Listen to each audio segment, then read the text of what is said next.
welcome to House Connect, the program which gives you updates on what's been happening in Parliament. It's been 2 weeks since the start of the second ordinary session of the 2024 legislative year, and so far, nearly a dozen government bills have been deemed admissible by the Chairman's Conference of both houses, examined by the General Committees, and adopted in plenary. The bills pertain to an air transport agreement between Cameroon and Canada, authors' rights, but also archiving in Cameroon. While we zoom in on the debates, our focus today on House Connect will be question time. Don't go away. We'll be right back in a jiffy. The heads of the two lawmaking institutions, the Senate and the National Assembly, have been at the head of legislative work. They've been presiding over chairmen's conferences, plenaries. What the speakers have been up to comes up next. Barely days to the SAES Solidaire 24 program, a philanthropic gesture that assists the vulnerable in the northern regions. The initiator, Rachel Yaounda Mejowene, comes calling at the House of Speakers to seek counsel and to drum up support. Aware of the poverty index of the arid regions compounded by climate change challenges and unemployment, the Right Honorable Kavayege Jibri sympathizes with the cause intended to, among others, promote the empowerment of local communities. He reassured us that he will be there on the 28th of June. The Far North region is the poorest region in Cameroon with 69.2%. We also have the project of education, climate change that is very important, and there's a big famine that is going on right there. We have to let the government accompany us so that we can all come together and contribute and we make our country great again. Benefiting from the patronage of Cameroon's First Lady Chantal Biya, the first edition of the SAES Solidaire 24 whips up solidarity and a collective response to life's hurdles that threaten people throughout the national territory.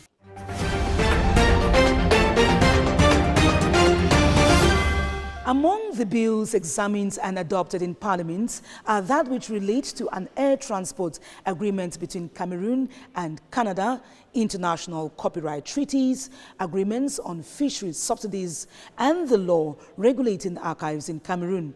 The perception of the lawmakers and the position of the executive are presented in these reports. To strengthen the legal framework for the protection of copyrights in Cameroon, the People's Representatives examined 3 bills: that on Cameroon's accession to the World Intellectual Property Organization Copyright Treaty, and 2 others on the International Convention for the Protection of Performers and Producers of Phonograms. For the Minister of Art and Culture, Bidum Kwat, the instruments will address the complex issue of remuneration of works of art. Cameroonian artists have been unable to benefit directly of their rights for being present on electronic platforms. And this was because our nation was not part of these treaties.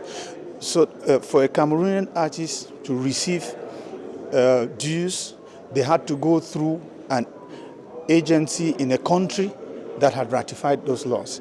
Meantime, the 58th Session Bill regulating archives in Cameroon, scrutinized and adopted in plenary, left the lawmakers concerned. I want to find out if the experts in your ministry are really involved in the building of this curriculum in our schools. Otherwise, it is important we remind ourselves that the building of a good curriculum that will foster the understanding of our history, there must be that intersectoral approach. Nonetheless, the bill endorsed modernizes the archiving system and establishes a mechanism to monitor the management of archives in sectoral ministries. To develop trade opportunities between Cameroon and Canada, an air transport agreement has been voted for ratification by the President of the Republic. First, this legal document will strengthen cooperation between Cameroon and Canada and improve the relationship, commercial, airplane, and so on, tourists, between Cameroon and Canada. The accord will increase economic flows, develop civil aviation and tourism sectors, as well as reduce transport costs between the two destinations.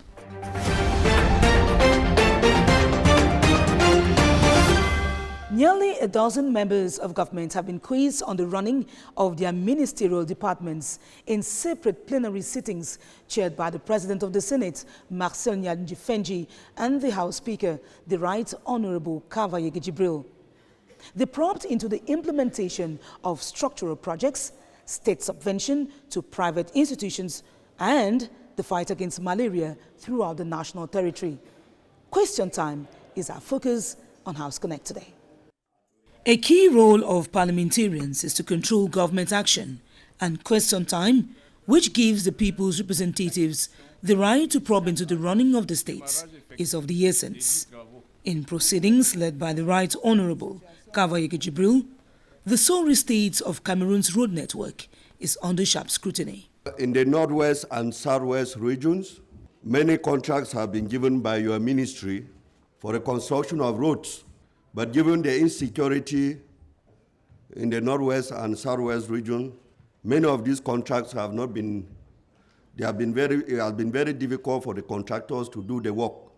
What measures are being put in place by your ministry to ensure that security is guaranteed to the contractors to effectively do the work? Conscious of the challenge to ensure the construction of roads in crisis-stricken regions, government reacts. The government has set up a safety support system. They call it DSAT, Safety Support System, to accompany all road projects being implemented in Southwest, in Northwest, and in the Far North region. This safety support system is being implemented on the Babaju-Bamenda route and on the ring road under construction now, this section Kumbondu-Kambe-Misaje, on which works are going on very smoothly. One can realize that we have completed already some section of the Babaju-Bamenda section. The management of grants and financial support to private institutions and the need for a systematic audit requested is clarified. The financial resources of a private school or teacher training college come, among other things, from any support provided by the state, the aim being to ensure that all young people, whether in public or private schools, enjoy the same education and training conditions. Despite a difficult economic background, the state of Cameroon has always fulfilled this mission. The amount of this allocation has been stabilized at 2.5 billion over the past 5 years. Sanctions are regularly meted out to all private institutions found to have misused these financial resources. At the Senate, in a plenary sitting, presided over by President Marcel Nyanji-Fenji, the hold in PhD programs in institutions of higher learning is queried. It is an established fact now that the PhD program have been suspended in all state universities in the country.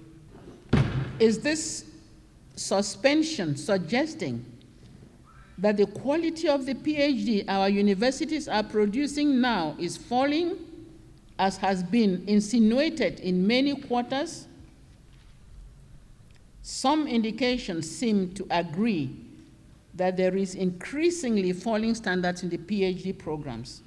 The rationale of the suspension and the doctorate program of the states, plus the perception of quality and innovation, are highlighted. On the suspension of PhD and doctorate programs, the reason is simple.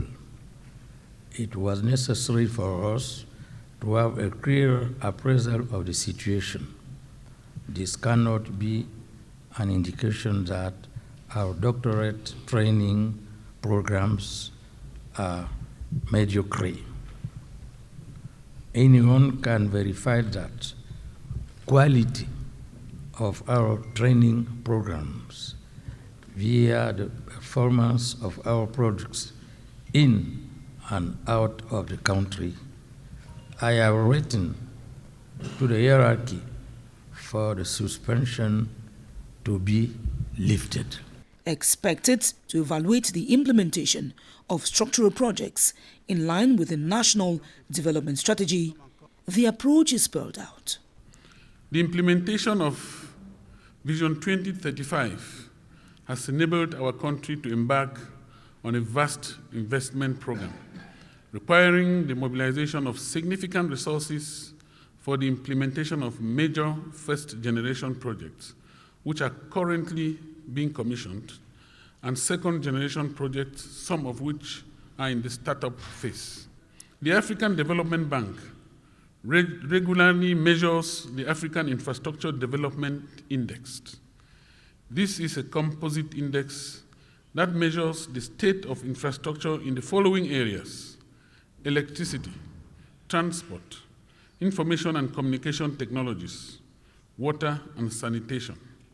Cameroon is improving on its port facilities, accelerating the commissioning of energy production plants, and is committed to allocate additional resources for rehabilitation and maintenance works.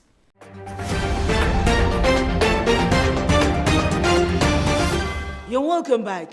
As we announced at the start of House Connect today, our guest is Honorable Peter Njume Ambang, Coordinator of the Parliamentary Caucus for the Promotion of Health. He is also the CPDM member of the National Assembly for Indian Constituency. Hello, Honorable. You're welcome to House Connect. Thank you very much, Esther. It's my pleasure. The Parliamentary Caucus for the Promotion of Health, its missions, we can definitely see clearly from the name, but what prompted you to come up with this network, given that it's one of the youngest amongst the over 23 parliamentary networks that exist at the National Assembly? Research has proven that the main cause of mortality and morbidity in Cameroon today is malaria. In the year 2020, we registered more than 6 million cases of malaria in Cameroon. And among these 6 million cases, there were more than 14,000 deaths. This is quite alarming. And among those who were actually affected, pregnant women and children from 0 to 5 years. So you can imagine what is happening with Cameroon. And these are the most vulnerable, and most of the people who are affected by this disease are those in the rural areas. Cameroon was ranked 10th, now 11th, as far as the most malaria-hit countries are concerned. Ever since the creation of your network 1 year ago, have you been working on the field in order to ensure that these figures are rolled back? One of the things we are trying to do is to work with the Ministry of Public Health. And here we want to see how this ministry can increase its budgetary allocation, especially in the domain of malaria. You know, last year I was in Abuja, last 2 years rather, when we had the Abuja Declaration. And it was agreed there, of course, Cameroon is partner to this, that we were going to raise the budgetary allocation for health to 15%. But unfortunately, we have not even attained 5% yet. As legislators, how do you intend to push up? We may not go straight to 15%, but we can move to up to 8%. And with this, the other year, we can move forward until we attain that. And that is why we have created a kind of what I would call a yearly budgetary allocation from 2024 to 2028. And if the government will be able to follow up this program that we are trying to give them, for sure, by 2030, we are going to catch up with what we want to do concerning malaria. Can you give us details of what this lofty program of your caucus entails? The global sum we are trying to estimate for Cameroon is, by 2028, is approximately 160 billion francs CFA. Now, this money is not going to come all from the state budget. We have the Global Fund that is ready to support, the WHO that is ready to support, UNICEF, and other donors. Now, but we want to see how Cameroon's own quota will be able to get to this. And so we are estimating that the 2025 budget, we can go up to approximately 5 billion. 2026, we move up to approximately 8 billion. And gradually, by the time we reach 2028, we are going to catch up to a certain point where by 2030, malaria will be a history in Cameroon. And here again, we are trying to lobby with the ministries because malaria is everybody's concern. But that lobby with the ministries that, come on, especially the key ministries like education, basic education, secondary education, women empowerment, and other, that they should, as much as possible, try to allocate even 1% of their annual budget for malaria. Especially as more than 16 million persons are affected by malaria annually. That's an alarming figure. And these figures are not only maybe figures that come from some particular, even in the urban areas. And so you can see that even the public service is affected. The economic sector is affected. The rural areas are affected. Everyone is affected. I mean, we are talking of action to be taken to be able to impact the 30 million Cameroonians who are vulnerable. And those actions are outlined in the seven-page publication that your network has come up with. I'm sure you must have identified some of the causes of this increasing and alarming rates of malaria infection in our communities. Which are these? Many Cameroonians don't have access to treated mosquito nets. The second cause is what? Even if these people are able to do whatever they can do, maybe using mosquito nets, we have realized that hygiene and sanitation is poor in most of these areas. The other thing is that most of these people don't have access to healthcare facilities. That's what I was about to ask. Yeah, they don't have access to healthcare facilities. And that is why we are pushing government to implement the universal healthcare program. Because this program will cover the most vulnerable. More than 70% of expenditure on malaria comes from private pockets. So in effect, the purchasing power is a huge hindrance. People can't afford the universal health coverage plan you just mentioned. It's been implemented. Its first phase targets pregnant women and children from 0 to 5. As a lawmaker, you're expecting that plan to be extended to all the regions and to even go beyond? Yeah, of course. First of all, we want it to become law. When you go back to the field, even in those areas where it has been launched, and the word free is relative, because when people go for consultation and they pay, it's not there for free. When people go to hospitals or health centers and they're asked to carry out tests, about 5 tests, that may cost about 9, 10, 11,000 francs. It's not free. A law should come that will give a lot of clarity on this. How do you, as a lawmaker who's engaged in the fight against this pandemic, assess this distribution of treated mosquito bed nets? We didn't go very far. Just here at Ifulan, my team went there. And there we saw a baby of, I think 4 months, dying of acute malaria. And when we asked the mother, why, he said that they don't have mosquito nets. Now, if that can happen in a city center like Yaoundé, you can imagine, therefore, what is happening in the rural areas. And so what I have to say is that I personally am not satisfied with the distribution of these treated mosquito nets. This money was provided to the state budget more than 3 years ago, but the contract has not yet been awarded.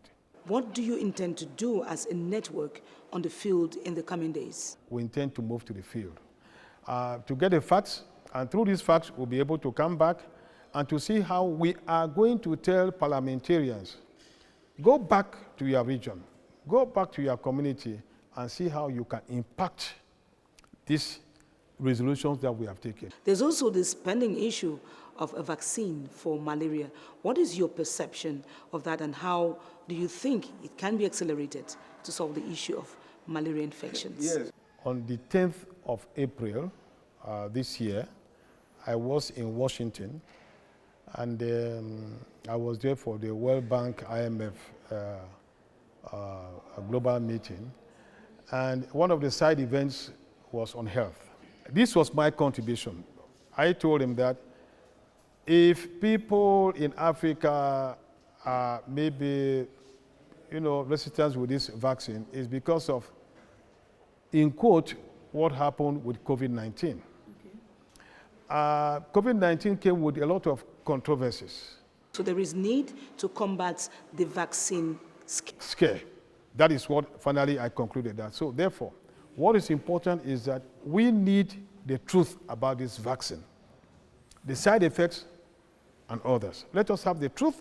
But then one thing is very clear. The vaccine is there. It is helping to a certain extent, but not maybe as people might have wished. So all of those things are very, very important. They play a lot.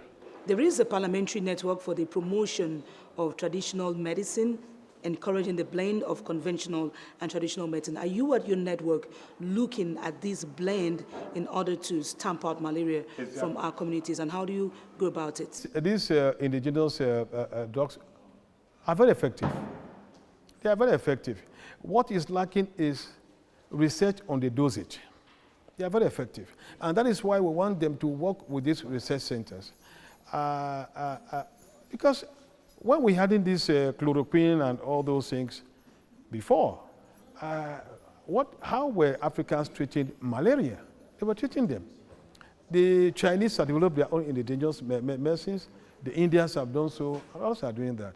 When I was with WHO regional director, this is what he told me. There is someone, a group of persons in Douala, producing a drug which is far more better than paracetamol or any painkiller that you will find in the pharmacy. And that this particular drug, which is indigenous, is so cheap, 5 times cheaper than what you will go and buy in the pharmacy. I was like, is this man serious? And he told me, come on, please, Honorable, put hands together, meet the minister to see how they can improve on that. I am an African, I'm telling you, those guys are formidable. You mentioned a couple of recommendations on your document. What are some of these strong recommendations that you would use to conclude this interview? First of all, we have to identify the players who can provide support. And who are these players? We have political leaders. We, the parliamentarians. We have the regional and local authorities. And of course, we have the private sector. Okay? Let us all mobilize. If we mobilize and we are conscious of the effects of malaria, and we are conscious of the actions we are taking, knowing fully well that we are protecting the lives of 30 million Cameroonians, and improving on the economy, improving on their livelihoods, improving on the social life of these Cameroonians, we are going to go very far. And as a last message, this is what we painted. This young boy here, we met him in the field. He was almost a corpse. But we went into his life, and that is why we told him, put your hands up. He said, hoorah, I have survived thanks to the parliamentary caucus. This message is coming from this young boy, and it's also the message I want to pass on to everyone. Thank you, Honorable, for being our guest on House. Thank you very much, Esther. It was my pleasure.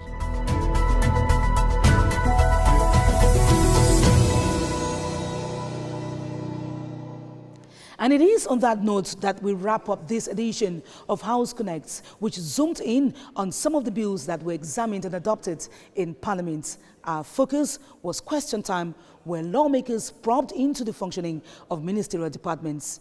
Honorable Peter Njome Ambang was our guest. Till the fourth night, with what would have happened in Parliament, it is goodbye from the entire production team of House Connects.